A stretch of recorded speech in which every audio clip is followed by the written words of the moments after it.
Happy festive seasons, everybody. Welcome to another essential well-beings conversation here. And we're gathered today with, well, it's really hard to say what Ed is, but he's got a big heart. Wow, like, let's just find out what Ed is, because for me, he inspires me when I sit with him and listen to him. When I feel into his depth of his journey and what has him here today, like what has him here, what he's went through, is very, very powerful. So today, everybody, we have Ed Squire in the house. Ed's had 20 years of working in corporate as a sort of a business consultant for the Fortune 500. He's traveled around the world in businesses, from Canada to the US to Europe. He's had a full fat life, and then there was a stage in Ed's childhood where he had to deal with and work through sexual abuse. And in 2018, Ed started a nonprofit called MeTooWhatNow. MeTooWhatNow, and this is coming from internally in Ed to really want to help people find a way through those traumatic experiences and help them come back to themselves, help them get over it, to move through it, to understand it. So in 2016, Ed filed a public lawsuit also against one of his abusers, which is a very brave thing to do. It's a courageous thing to do. And he's producing a documentary, I'm not sure if it's finished yet, on this whole experience. And Ed also is a podcaster. He hosts and is the creator of the Visible Kindness podcast.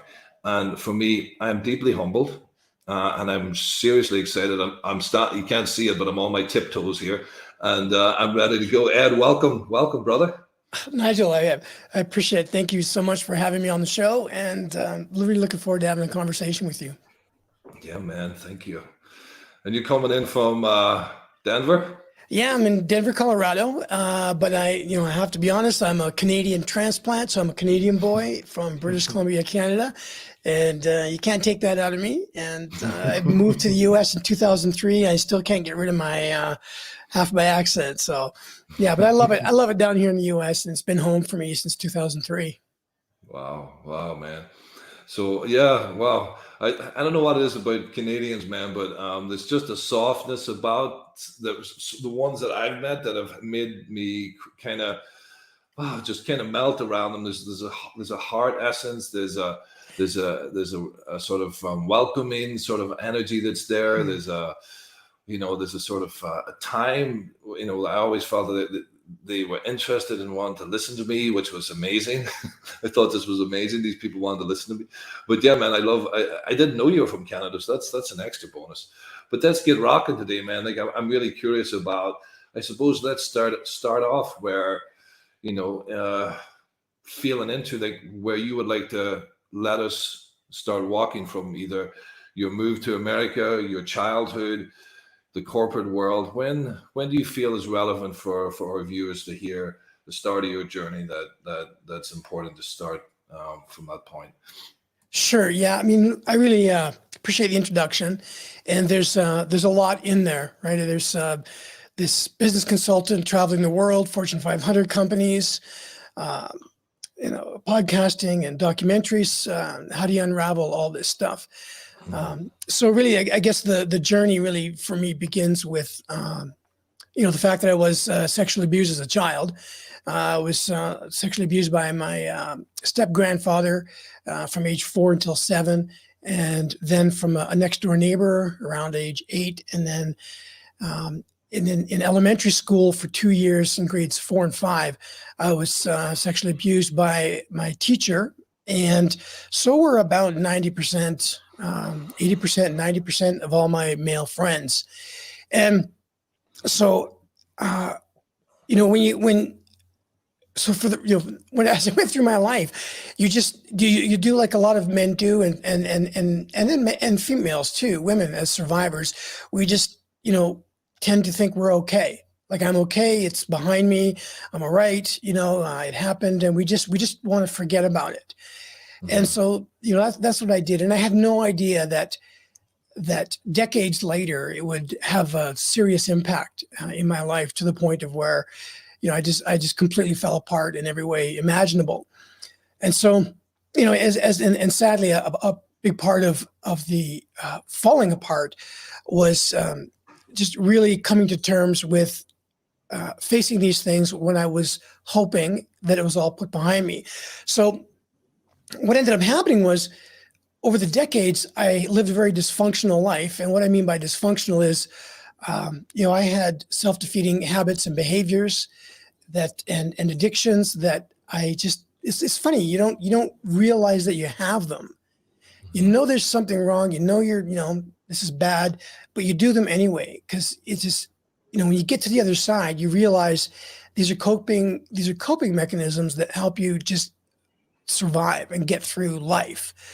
You're just not aware of it. You just figure that, other people are like me. I'm not the only person that, watches porn, or I'm not the only person that, as a business person making a 6-figure income like I was and traveling around, I'm not the only person going to strip clubs and hiring escorts and prostitutes. And all of a sudden there's this darkness in what I just said, right? All of a sudden I've just mentioned some very dark things that you don't normally hear men talk about, but that was my life. And I know that part of my life is not uncommon to men, but we're just so good at hiding it. And we're so good at thinking it's not having an impact on our relationships and our friendships and our marriages. And I honest to God, thought that it wasn't, because I thought I had everything under control. And that is a sure sign of an addict. When you think you got it under control. I didn't think I was impacting my wife. I didn't think I was a Christian. I didn't think I was impacting my faith. I mean, unbelievable that I thought this. But, the reality is, when I really came to understand these things, when your heart is not open to being honest and real, and you don't really know yourself, then you're not giving the other person who you are. You're really kind of manipulating them, right? Because all my life, I look back now and I realize all my Christian friends thought I was a really good Christian. And all the guys who I hung around with that, went to strip clubs and stuff like that, thought I was a cool guy. And I had these separate lives that I really worked very hard to not let them overlap. And, even when you look back at my Facebook life from those years, everything was pretty generic. I didn't really give off that, I was a Christian going to church kind of guy, and that Jesus and God are important in my life. I never posted that, hey, I lived a life that was footloose and fancy free either. It was just all very important what I wanted people to perceive me as, right? Perception and performance are a very important thing.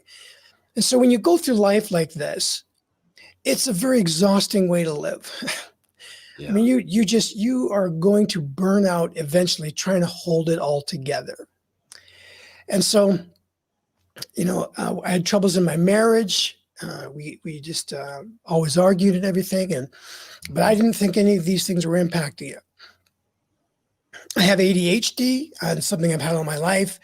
And bipolar runs in my family.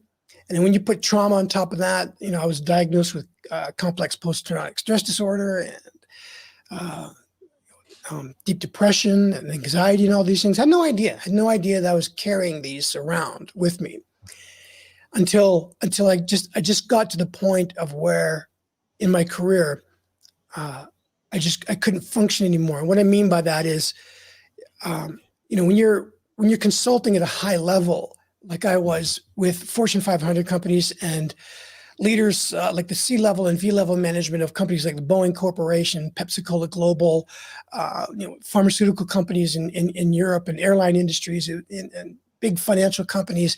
At some point, if you're not on your A game with A-type personalities, they're going to pick you off in a heartbeat. And so they began to see that like there was something wrong.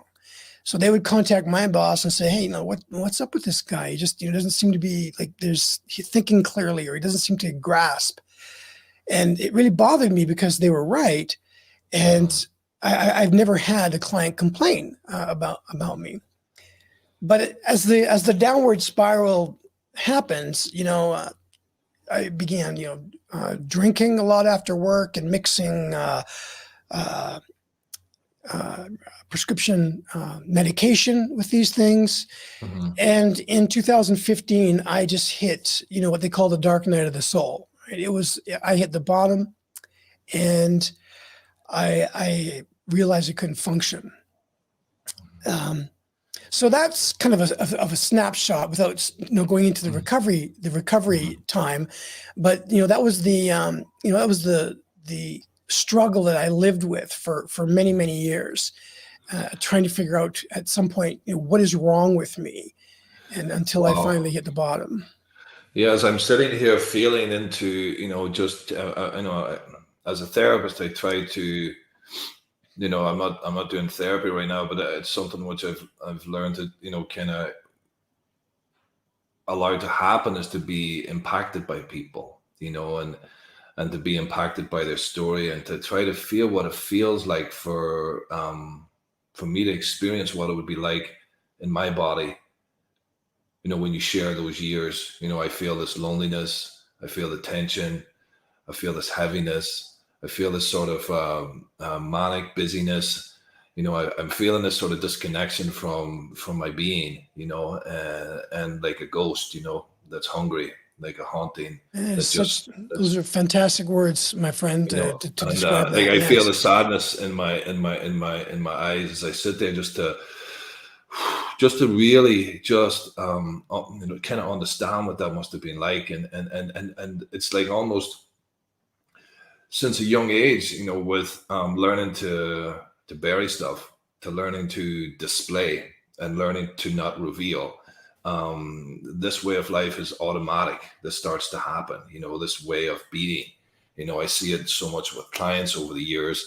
And again, anybody watching, anybody tuning in right now, anybody seeing this live, anyone seeing this after, and I sort of repeat, if any of these things jump out to you, if you're noticing you're running around, if you're noticing you're disconnected, if you're noticing there's a door that you haven't opened in a long time and haven't wanted to open from something that happened that shouldn't have happened when you were younger, just take a moment to feel what's happening as you hear me and Ed talk today.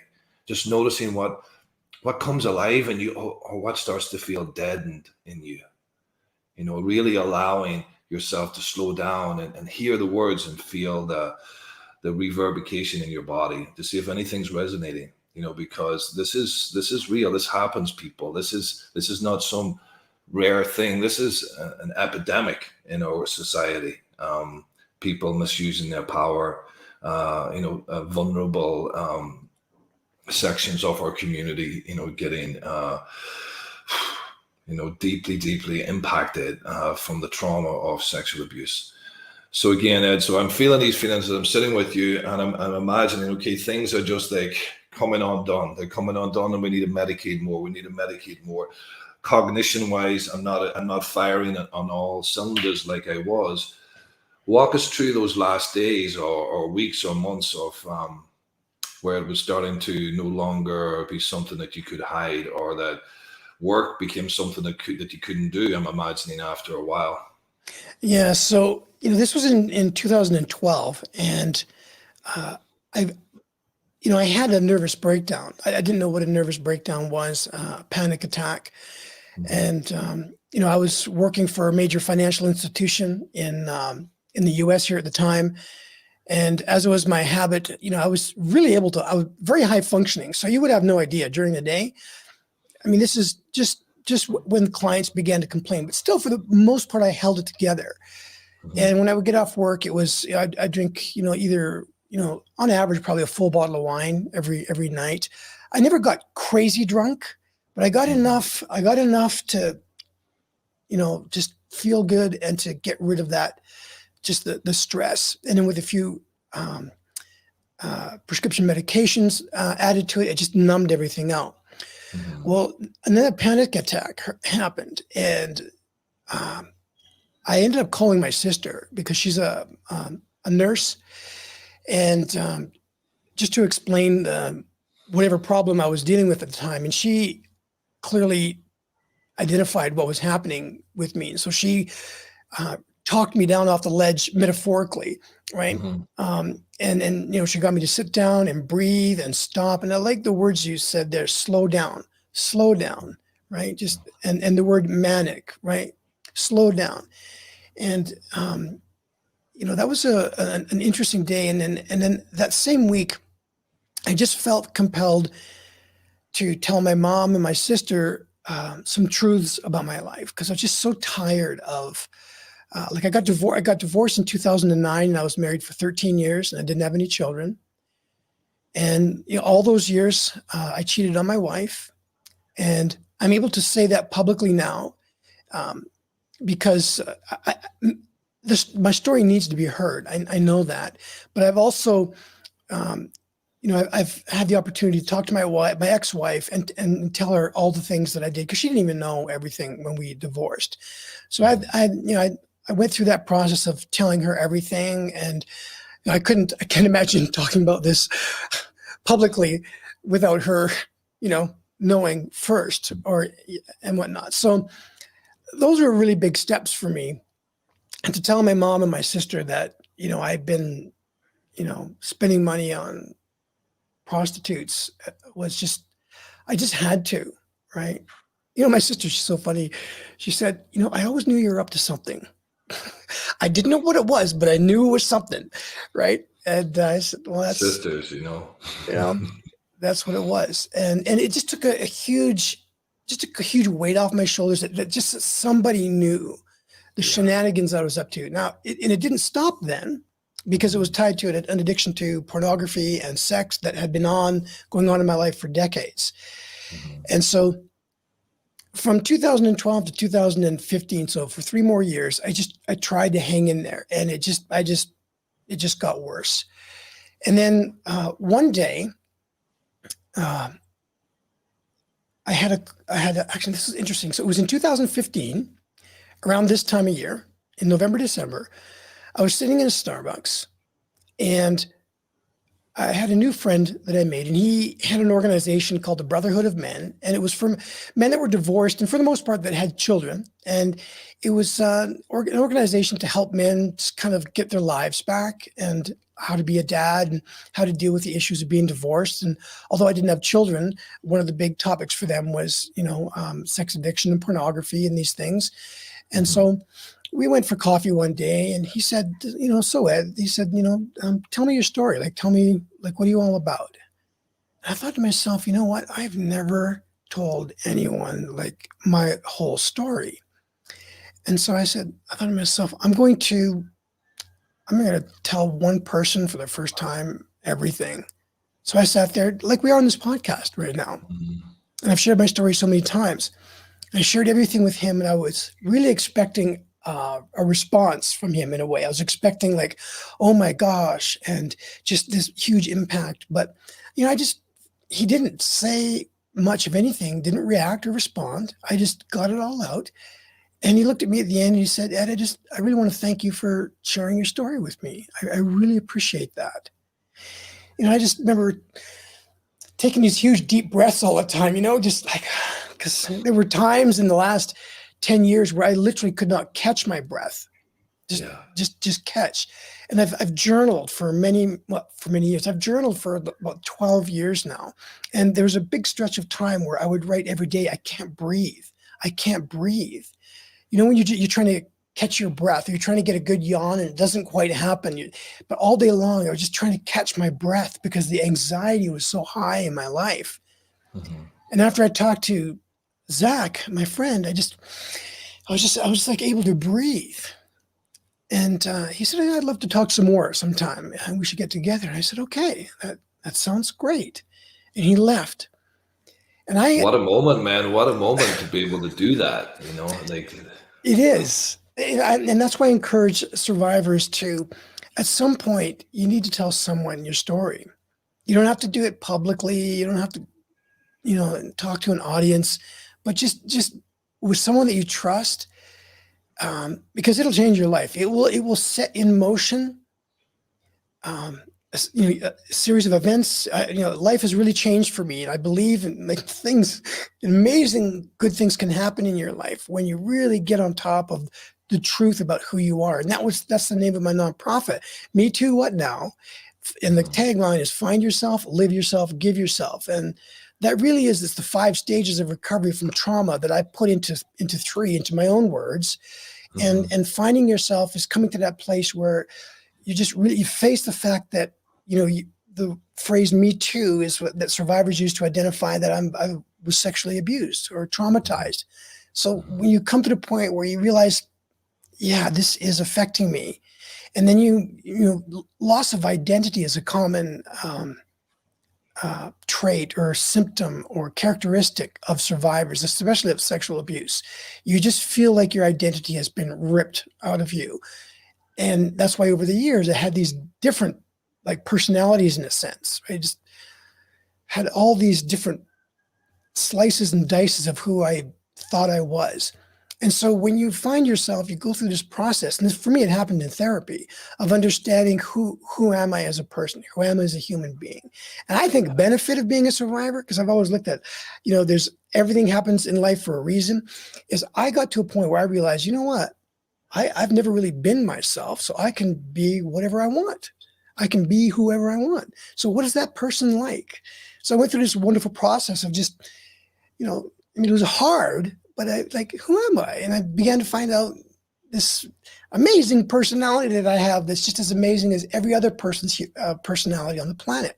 When we really allow ourselves to be free from, what other people think of us and what we think of ourselves, and just really live as a human being, making mistakes all the time and then fixing them. And some of them you don't, but you enjoy the moment and you learn to breathe and live. And this is a whole beautiful, wonderful process of really being reborn in a sense. So that's what Me Too, find yourself, live yourself. And that's what the live yourself process is like. It's just beginning to live that real person that you are, and then give yourself I believe when you get to a point where you're not as inwardly focused anymore, because survivors, we go through a time of being really inwardly focused, and then we become more outwardly focused in our lives and in our world. And our lives become an outpouring of who we are into the world. And that's giving yourself. And I think that's a healthy, natural way that we were born to live. So that was the process I went through. But what happened when my friend walked out of the Starbucks was something that was just out of this freaking world, that really set in motion the documentary and the nonprofit and all the things I've done since then. Right after he left, there was a group of high school students that were having some kind of a meeting in a little area next to us, like right beside us. And there's about 4 or 5 young ladies, that are senior age, like 18 years old or so, and 3 or 4 guys. And there was clearly a teacher that was leading them. And they were organizing something or whatever. And this young lady, she leans over to me and she goes, "Excuse me, sir. I didn't mean to be eavesdropping, but were you talking about prostitution and sex trafficking and these things?" And I was horrified that my conversation was overheard. Mm-hmm. And I suddenly was being honest with someone who I just told my life story to someone. All of a sudden, I can't lie. I can't just say no. I just felt in the moment I had, how do I answer this? How do I answer this? And I said to her, well, prostitution, yes. Sex trafficking, no. And I just fumbled my way through trying to answer her. And then she says, "Would you mind sharing your story with our group here?" And I'm even deep. I'm like, in my mind, I'm thinking, no, I can't. I can't. I just did it once. I'm not ready for a second time, and certainly not to a group of you guys. And the teacher stands up, and the teacher is one of my best friends today. And he's a filmographer and a director and a producer, and he's an amazing guy, and he has several nonprofits. And he stood up and he goes, "You see, everybody?" He said, "I told you." He says, in the right time, in the right place, God is going to bring the right people into our paths. And I'm sitting here going, is that what you think? Do you think that's what's happening here? I think you may be mistaken, because I am not your answer to prayer. And whatever you're asking me to do, I am not interested in. And so I said, so I shared a little bit of my story. And this is where it gets really hard. And this is a part of my story I don't share often, because it's so shameful, and it has come back to bite me a few times because it's so shameful. But I believe that anybody can be restored. I believe that is possible for anyone. And the more egregious your sins are, or whatever the things that you've done that are bad, you may not reach a level of moral respect that other people may have because of what you've done, but you can be redeemed. And so she brought up sex trafficking because what they were doing was organizing an event that was going to happen in the following May, in May of 2016.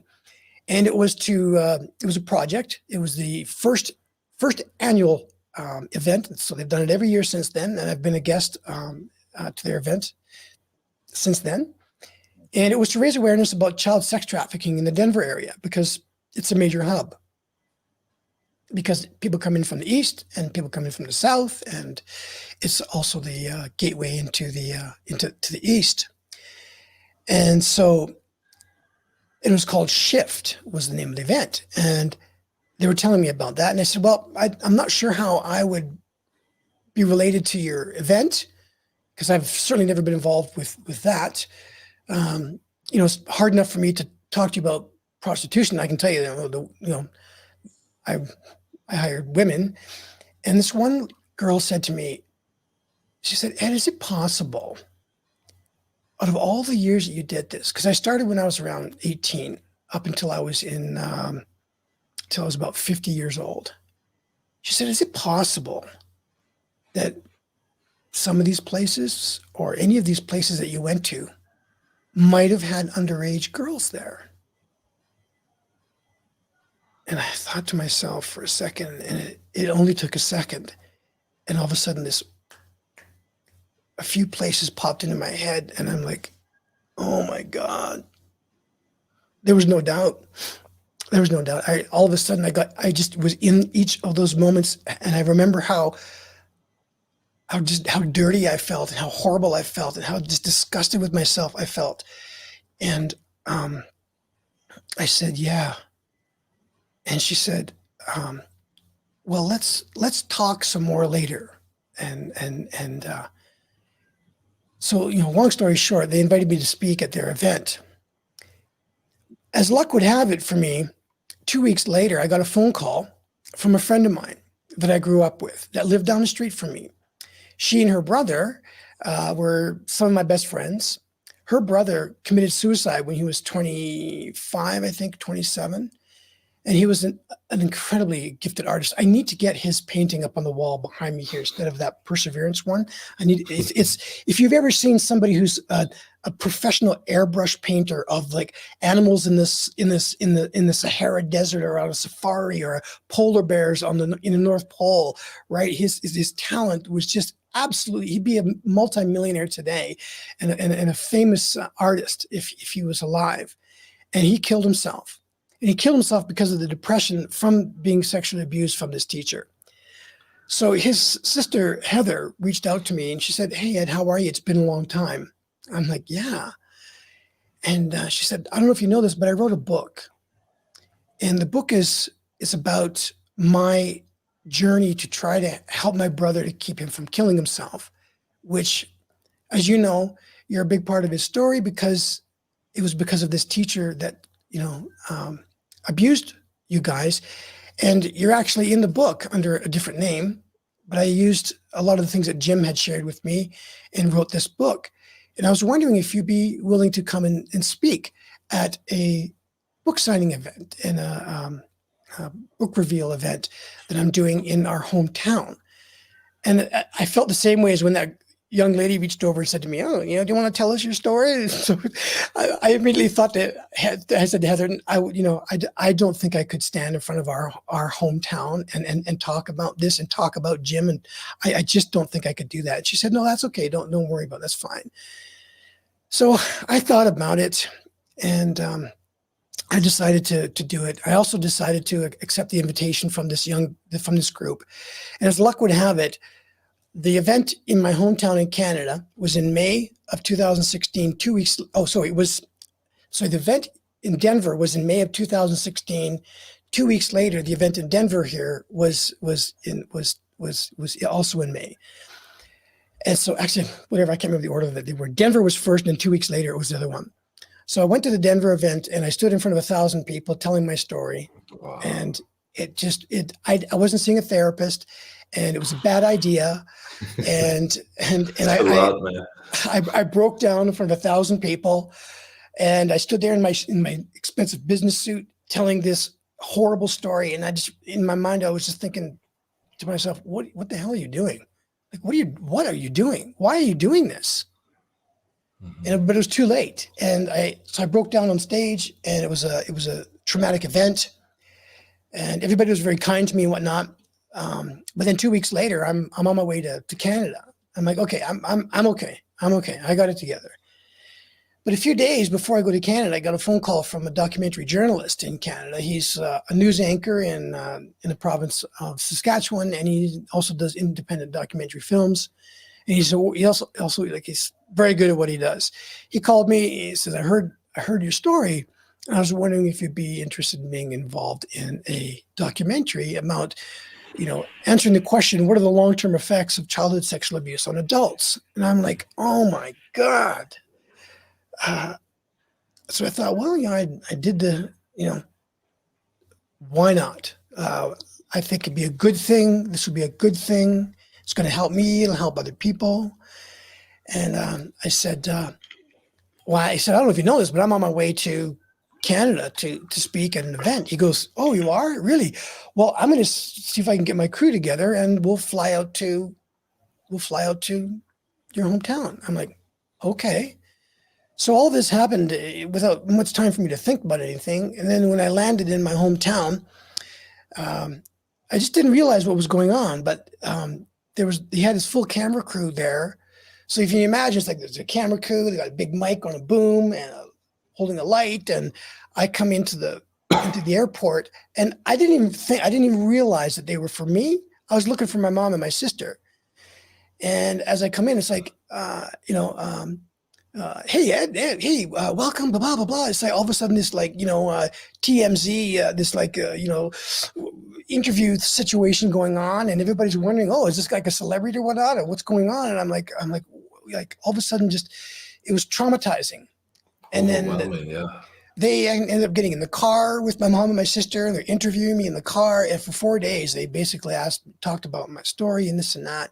And I just was not prepared to do any of this stuff. So it was not in hindsight, I'm glad I did it, but it was, if I had to ask the therapist, they would have said, don't do it, Yeah. And so, make a long story short, I did the event, and I spoke and everything. I came back to Denver, and it was the end of May. By the time I got to halfway through June, complex post-traumatic stress disorder, which I didn't even know what that was kicking in full tilt. And I couldn't concentrate. I could not concentrate. I could not do my job. And I went to see the doctor, and I was having a manic episode, and she put me on some meds to calm me down and all this stuff. And she said, my friend, you need to take a break, like from everything, and you need to do it now. So I went on leave of absence from my job in June of 2016, and I never went back. So it took me from 2016 to, it's taken me all this time really to heal. I'm still on that path. During that time, I was suicidal many times, and I journaled. I journaled everything during that time as well. I was very suicidal, and I ended up going to therapy. I went to men's group therapy, began to build a library, like a physical book library of, what is cognitive behavioral therapy? What is CBT? Not CBD, the oil, but actually even that too. But, I just, because I'm a strategic analyst that, I work for all these big companies. I wanted to know what is wrong with me and how do I fix this? And there is no, you can study all you want, but everybody's path to getting better is different.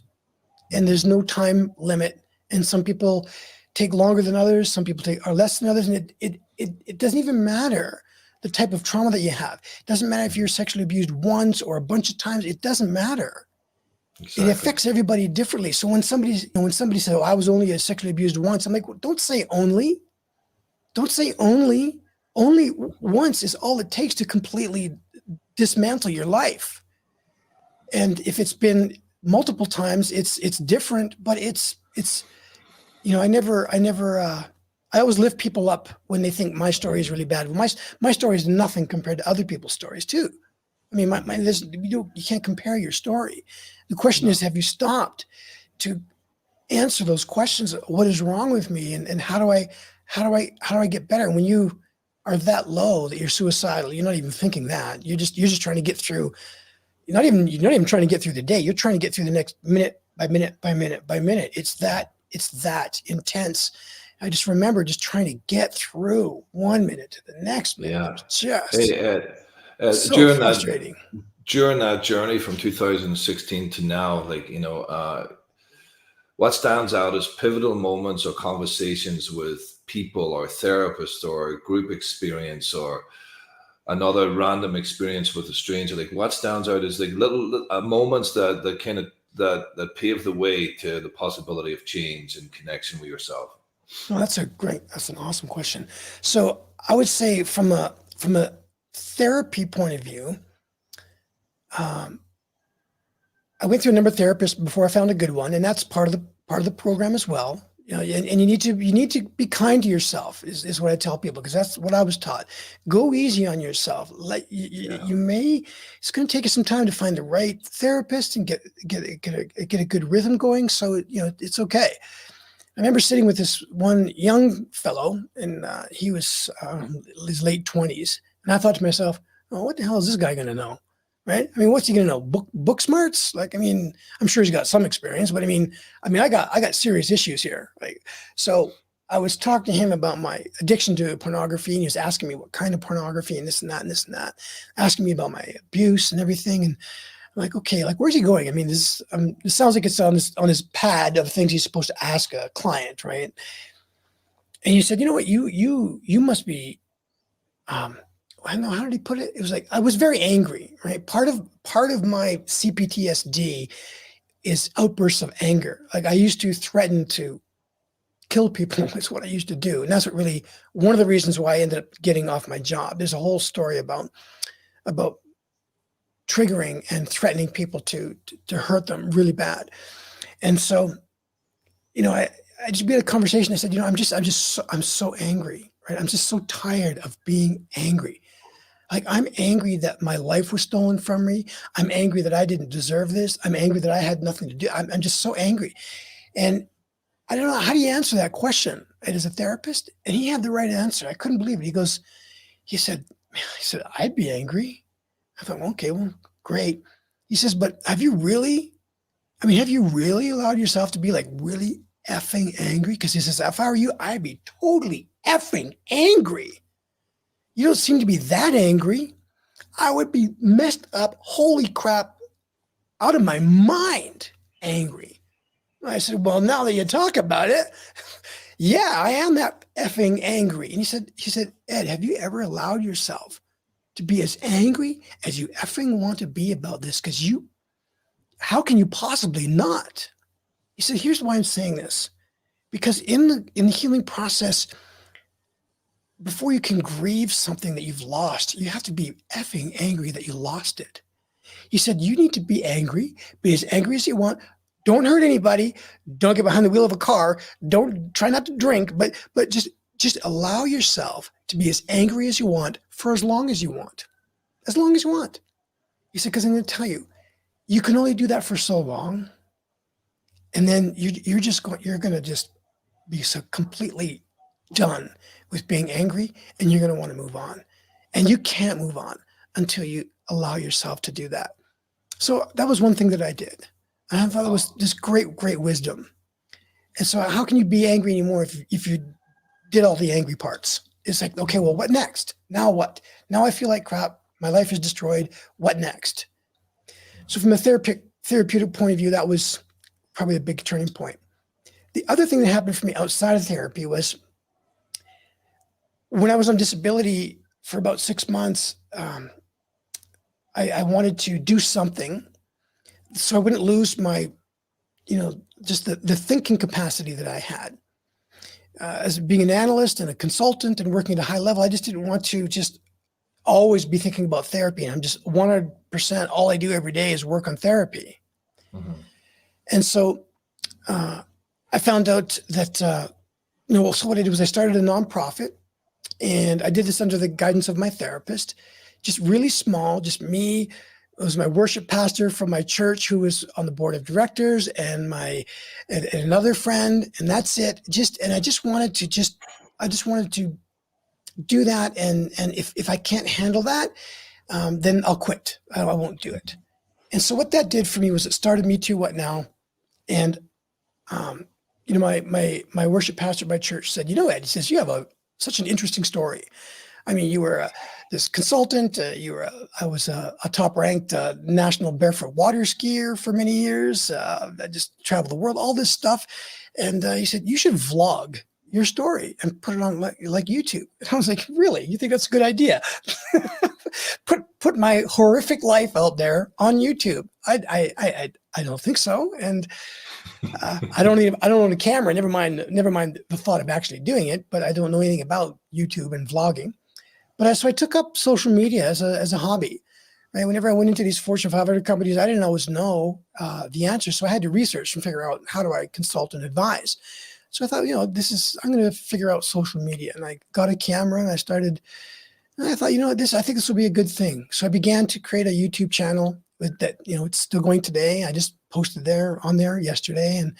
And I began to vlog my story. I began to interview other survivors, and I began to interview mental health care professionals, and began to interview myself. And I did some things that were fun and funny. And I have blooper reels on there, and I became pretty good at it, and it became a passion. And that's where I came up with the idea of having a documentary. But that was really spurred on by the lawsuit that I started. But you can ask me about that after. But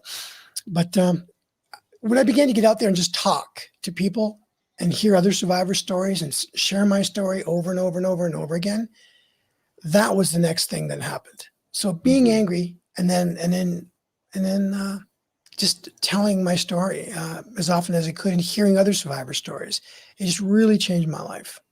Wow. Well, you're echoing something that was mentioned in one of our previous podcasts. That, well, first of all, let me rewind.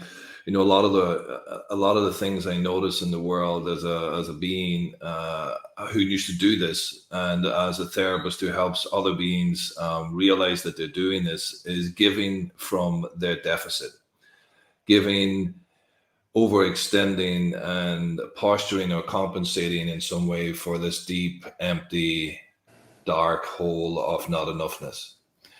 And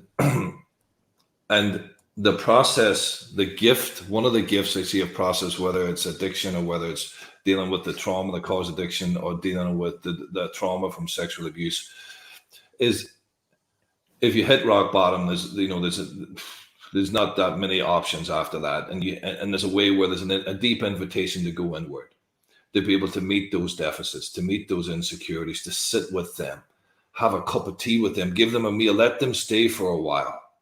Let them be within you, like that wonderful guidance that your therapist said, that let the anger be here, that park up in it. I didn't understand that. And I like what you're saying, because the other thing that was really significant too was learning, just exactly what you're saying, was learning to meditate. And that's what my therapist suggested. You need to learn to meditate. You need to learn to sit and just do nothing. Think nothing, do nothing. And if you're a survivor and you've never dealt with this before, when you sit down and try to think nothing, you realize I've never actually sat down and thought nothing before.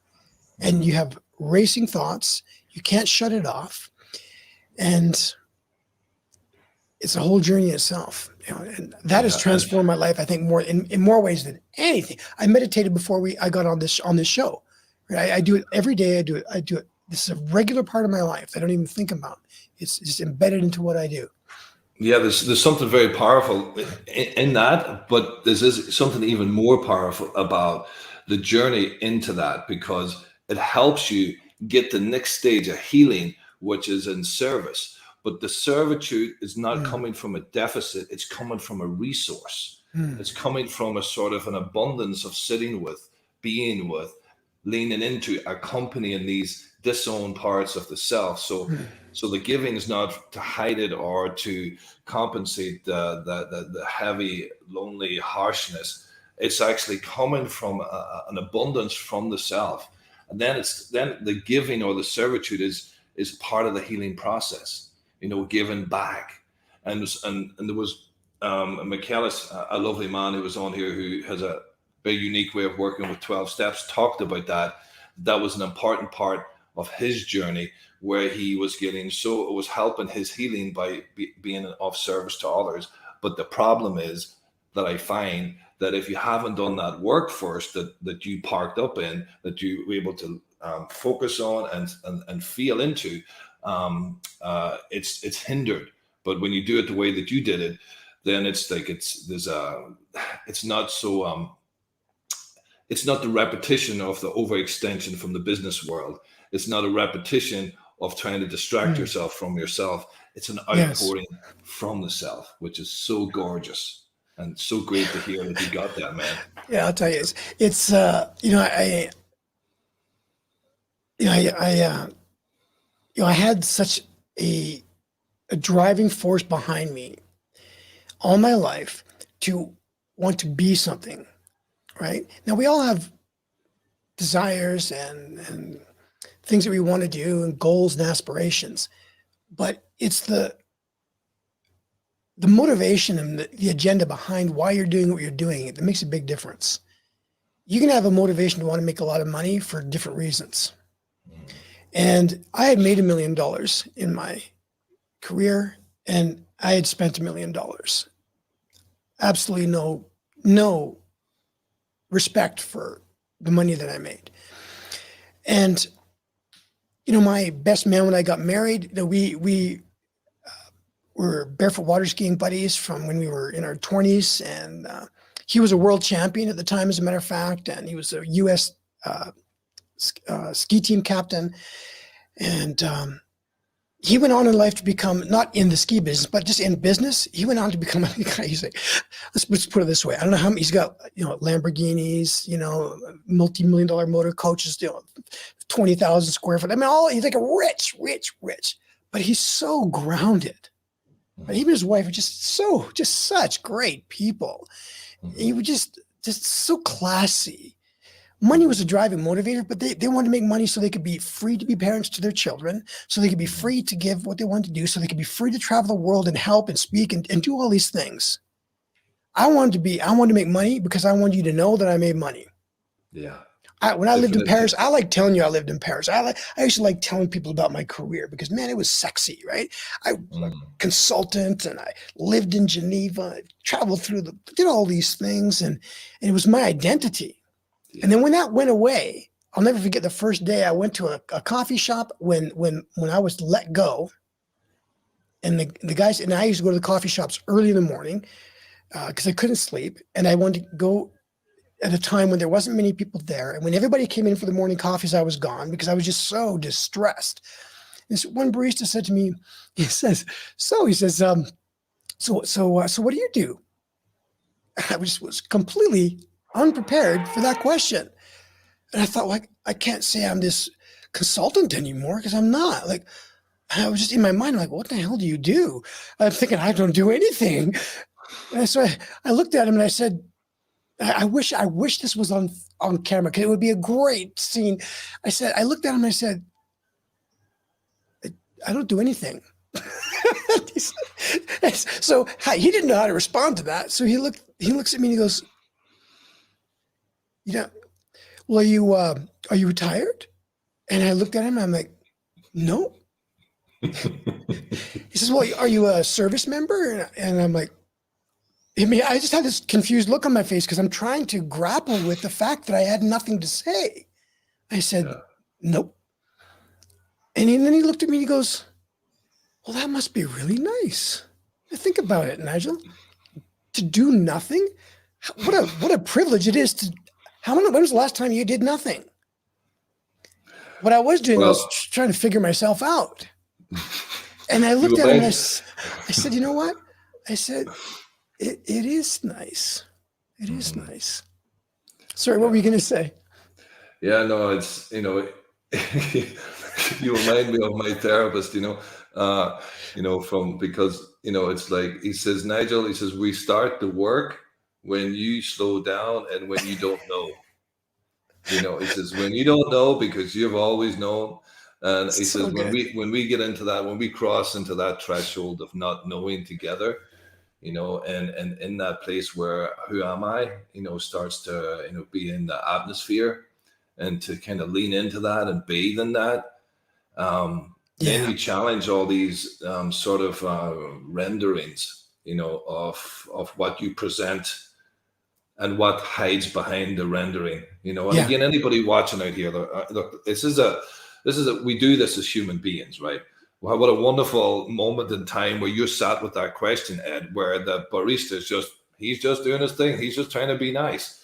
But he asked you such a profound question at a time in your life where it made you stop. It made you stop and really reflect. Who am I? Who am I if I'm not this corporate guy? Who am I if I'm not this successful chap? Who am I if I don't have $1 million in my account? Who am I when I'm not a father? Who am I when my girlfriend, if our relationship breaks? Who am I without the drugs? Who am I without the trauma? Who am I when I slow down and start to feel into this?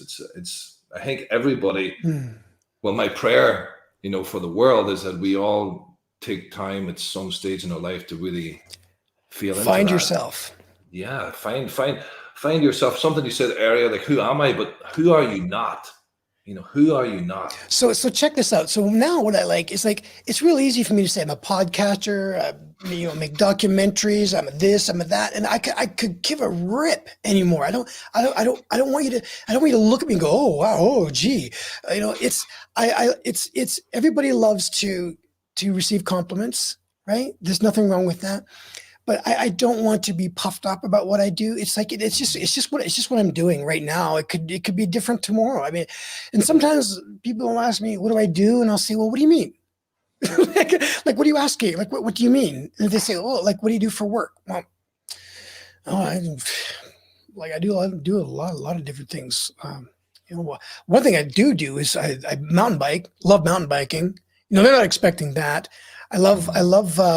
I do adult coloring books actually most mornings, and I do that to disrupt the normal social conversations that we have, because really I believe when people ask, "What do you do?" there's this hidden agenda, there's this subtleness that we want to measure up what they're doing with ourselves, and where are they on the socioeconomic ladder? Where am I? And where are we connecting? Do you know what I'm saying? It's part of our society, and so I don't want to sound like I'm something. I'm a human being in the human race. I have a human condition that is the same as everybody else's human condition. I'm grateful that I have a place to live in, and I'm really grateful that money is not a driving force in my life anymore. I don't need that, and just to be free to be yourself. It's just, oh my gosh, I'll take that any day over the hype that I had. But the truth is, the reason why I went in this direction of hyper success was because I wanted people to look at me. I was this little boy, is what it was, wanting people to go, "Oh, Ed, good. You're succeeding. You're making something out of yourself in life." And even to this day, when I say to my therapist, "Oh, I'm really excited about this project that I'm on," because you know what? That's what adults should do at this age in their life. right? At this age, you should be at a certain place. And my therapist, she stops me all the time. Really? Is that like, who says that? Who says that's where you should be? Is it society? Are you comparing yourself? And I'm like, I am comparing myself. She says, you don't need any of that to be successful or to be known as where you should be in life. If you are happy within yourself, you're happy with your soul. And I want to be happy with, Nigel, and I want to be happy without. Not that being without won't be hard, but I don't want it to define who I am. You know, what a way to live. What a way to live. Yeah, beautiful. Yeah, whoa, what so to get to this stage, for the public as we're coming to wind down now, like to have went through the hard-earned journey of opening to the truth of who you are, the struggle, well, to get on the journey to get to the truth of who you are through the struggle and the contractions of the trauma of the sexual abuse. Would you do it again? What I mean by where you are today, like, this being able to have this sort of comfortability, this emerging comfortability with being in your body, being not needing to have these intentionalities to hide behind or to be more than, like, just for the people watching who are struggling, who have heard, whether they've heard the tuning in now or they've heard the whole story, like these steps towards getting to know yourself. Who am I? Realizing what you were hiding behind, stepping up and saying, well, this doesn't fit anymore, and being able to go and get the help and the support from the outside world to redefine, to change your compass in a new direction. So I suppose my question is, do you like what you're yielding from this, what you're birthing from that journey, is it worth it? And what could you tell the people who are tuning in who might have trauma or sexual abuse, that are thinking, or maybe because it's such a hero's journey, to be able to step in, be able to like share a little bit about, just as you stand where you are today and you look back to what you've worked through, like, was it worth it? And what helped now in hindsight that you wouldn't have had back then, that you could tell these people if they're questioning that? I'm going to copy your questions from my podcast, because I tend to you have good questions. I appreciate that. You use the term hero's journey. And if you're listening to this and you've never heard that before, if you have heard it, but you don't quite know what it is, Google that and take a look at it, because you're the hero. And if you don't feel like a hero, it's okay. I'm just telling you that you are. And wouldn't you like to be the hero in a hero's journey? If you understand what that means. And so I am the hero in my hero's journey, right? I mean, what else would I want? I wouldn't want to be anything else I wouldn't want anything in my life to be anything other than living that kind of an adventure. I can tell you, I never would have said that before, ever. I have friends who were on the same path as me, in a sense, as far as success goes and money making. And I have friends that I grew up with. One friend of mine is a commercial banker. Another guy's he's a business owner. All these guys that never went through the trauma that I went through, and I can tell that the burdens of life weigh heavy on them. When the stock market goes down or it goes up, it has a visceral effect on them, and they are just in this river of life, just subject to the things that happen. And there's no hero's journey. What the journey is I need to save for retirement, and then when I get to retirement, I'm going to be like, here's what I'm going to do. I'm going to get a place in Mexico or Arizona. I'm like, well, you know what? You're not guaranteed to even be alive tomorrow, for one thing. So shouldn't we really be focused on how important the moment is, and how amazing it is to the fact that you're even alive? I never would have had a deep appreciation for being alive. Never. What a gift to realize that every breath that you take is a gift, to realize that when you go to bed tonight, how do you know to wake up? It just happens. Most of the time, you don't know when you go out. I've had so many friends over the years that just, have died from COVID or died from, I have one friend in a hospital right now. He's on oxygen. He's in the intensive care. I mean, life is so precious, but when we're so hurting and we're trying to just, trying to get what we think we deserve out of life, and we all deserve something out of life, and that is to live it. That's it, is to live it. So what does it mean to live it? Does it have anything to do with money or status or power? No, it doesn't. So in my hero's journey, when I wrote the script for my documentary, I wrote it based on the hero's journey. How does that work? Who's the protagonist? Who's the antagonist? Where does this thing start and how does this thing end? And the reason why it's not done yet is because that end is not quite there yet. I have a couple of business ventures on the side that I'm so excited about, that I'm pursuing things that are dreams come true, where I'm able to take all the things I've done in my life and put them out there to help other people. And I haven't gone live with it yet, but it's a business, and it really takes all the skills and things that I've learned. And I'm doing it out of a heart of gratitude instead of now I know how I can make money. It's not that. So you can't change life. You can't change where you were born. You can't change anything. So you have to accept what has happened. But I think for survivors, the great thing for us is that we get to experience the depths of emotion, like to experience bipolar and mania and depression and anxiety and being suicidal, and then rising up above that and getting away from that. You have a greater appreciation for just a good day, just where I had a happy day. To be able to be appreciative of being in this moment with you. In the past, I would have been like, oh yeah, I got to do this podcast with Nigel and just kind of placate the time that I'm with you because I have something else to do. No, I took time to settle down and just be quiet, meditate, be in the moment before I lights, camera, action, because I want to be all in the moment in our conversation. I'm not thinking about what I'm doing later. To learn that skill, to be in the moment with somebody, and to live like this, to be able to find out what makes me happy. I said that to my therapist one day. She said, I said, I just want to be happy. I just want to be happy. When do I get to be happy? And I just come to learn. She couldn't answer that. I mean, how do you answer that for somebody? But I came to the answer myself. And you can choose to be happy at any moment.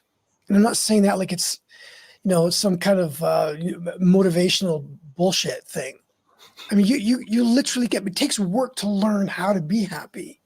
And when you learn that I can be happy at any moment, even in the midst of trials and tribulations and the hardness and the harshness of life, you can still choose to be happy. Nigel, you asked me, would I change anything? Or, I appreciate so much what has happened to me. I would not want to change it. I have connected with people like yourself for the last 5 years that I never would have met in my life. Precious people, powerful people, hurting people, loving people that I never would have even recognized before. I had this one lady, she's a trauma survivor. She sends me original hand paintings that she makes that come out of her heart. And I'm like, it's just like, this never would have happened to me in the past. No one would have sent me that.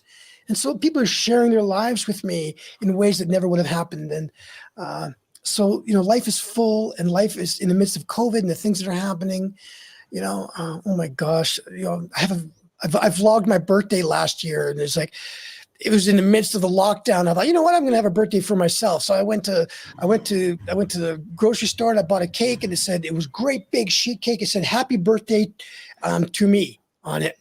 And I filmed the whole thing. If you want to see it, it's a great little clip. And I went out into my local community. I got a great big banner. It said, "Happy birthday to me" on it. And I had this cake, I had masks, and I had hand sanitizer, plates and forks. And as people walk by, they're like, "Well, what is this?" I said, "It's my birthday, and it's COVID, and I just got some cake, and I want to give it out to everybody." So kids came by, and these little kids were singing "Happy Birthday" to me, and it got it all on film, and I made this really, really heartwarming, loving, kind kindness to myself and kindness to other people video, dude, that would not have been me in the past. Are you kidding me?